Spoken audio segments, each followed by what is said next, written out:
कृष्ण हर हर महादेव। 24 जुलाई 2022 को है कामिका एकादशी। श्रावण मास के कृष्ण पक्ष की एकादशी को कामिका एकादशी कहते हैं।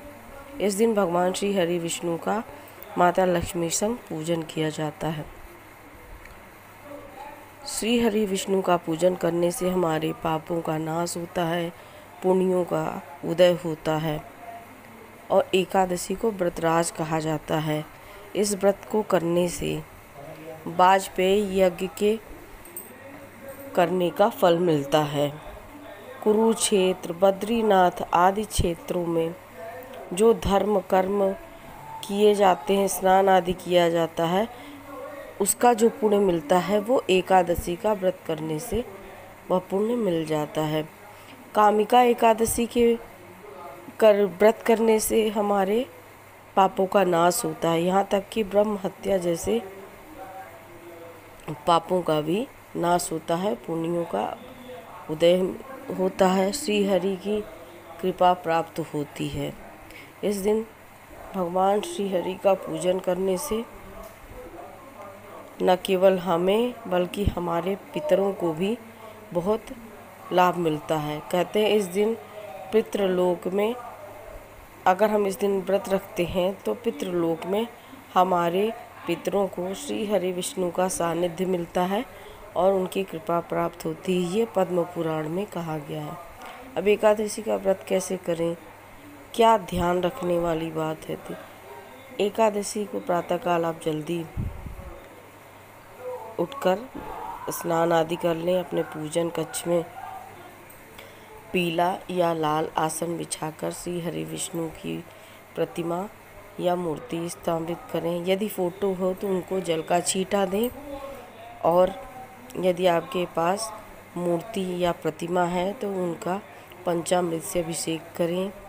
उन्हें चंदन का तिलक लगाएं, चंदन का इत्र लगाएं, पीले वस्त्र पहनाएं, पीले फूल पहनाएं की माला पहनाएं या पीले फूल समर्पित करें और पंचमेवे का भोग लगाएं।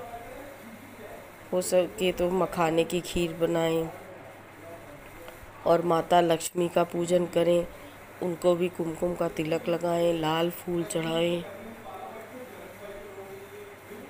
और नारायण के साथ उनको विराजित करें।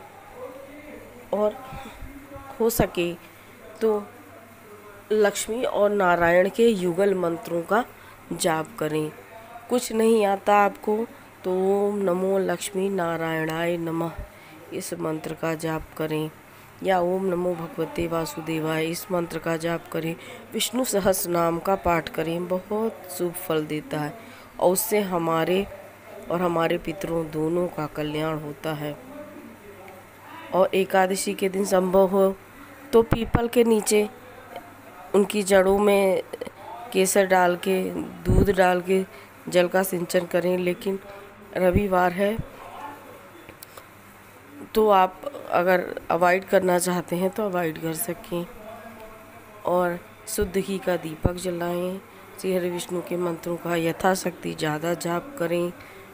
फिर पूजन करके पश्चात भगवान की आरती करें। ध्यान रखिए जो दिया आपने पहले पूजा के समय जलाया था उस दिए को यथास्थान रखें और आरती के लिए एक नया दीपक जलाएं। नया दीपक नहीं जला सकते तो कपूर रखकर जलाएं, पर जो पूजन के लिए दिया रखा है उस दिए को आप वहाँ से ना हटाएं। और श्री हरि विष्णु और लक्ष्मी का ज़्यादा से ज़्यादा आप सुमिरन करें। सायंकाल फिर से आप उनका विधिवत पूजन करें। अब इस सायंकाल तो पंचामृत से स्नान आदि नहीं कराया जाता, हाँ दीपदान किया जाता है। दीपदान कीजिए और बड़ा सा दिया लीजिए ताकि रात्रि भर अगर आपका दिया जले तो बहुत अच्छा है, क्योंकि एकादशी में रात्रि जागरण का बहुत महत्व है। संभव हो तो आप रात्रि जागरण करें, नहीं हो सकता तो कम से कम 12 बजे तक तो आप जागते ही रहिए। भगवान श्री हरि विष्णु के मंत्रों का ज़्यादा से ज़्यादा जाप कीजिए और प्रातःकाल फिर स्नान आदि से शुद्ध होकर फिर से पूजन करके फिर शुद्ध मुहूर्त में आप पारण कीजिए और श्री हरि की कृपा आप पर हम पर बनी रहे। इस मनोकामना से विदा लेती हूँ। राधे राधे, जय श्री कृष्ण।